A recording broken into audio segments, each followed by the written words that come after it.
Now, Imran Khan is in a very dire situation.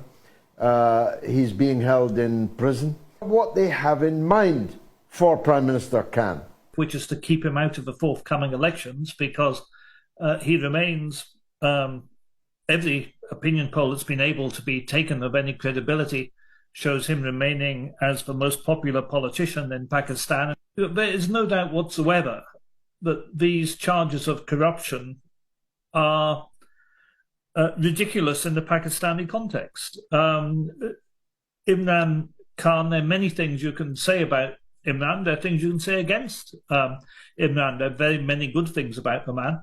But one thing he is not is corrupt. This is a man who has actually given the majority of his personal wealth to found 3 hospitals in Pakistan.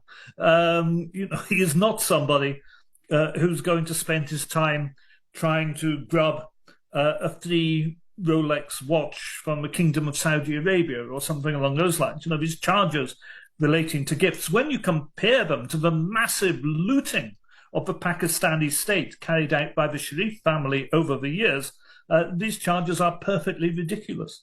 Now, we both remember the time when Imran Khan was never out of the newspapers in Britain, not just as a politician, but as a former playboy, as a wonderful ace cricketer, as a personality, a celebrity. And yet here he is now in prison on trumped-up charges. The United States had given to getting rid of Imran Khan.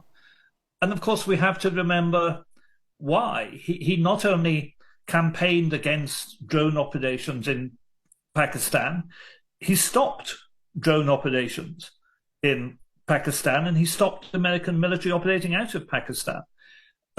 He moved to get his oil supplies from Russia instead of from the Gulf states, and moved to stop paying for oil in dollars. He refused to back motions at the United Nations supporting the United States position on Ukraine.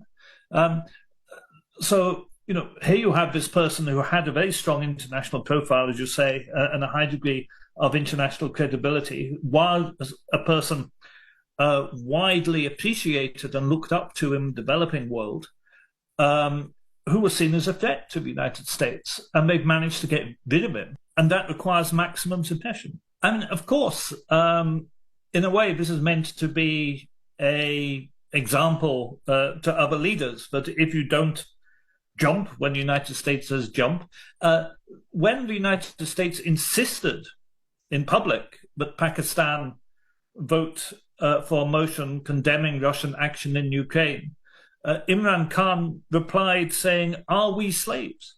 Are we slaves?"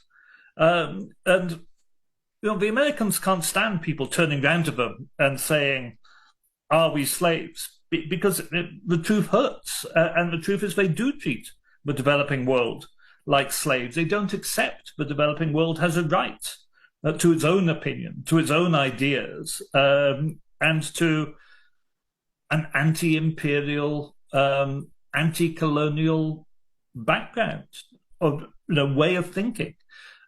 So I think there are deep lessons here in the treatment of Imran Khan.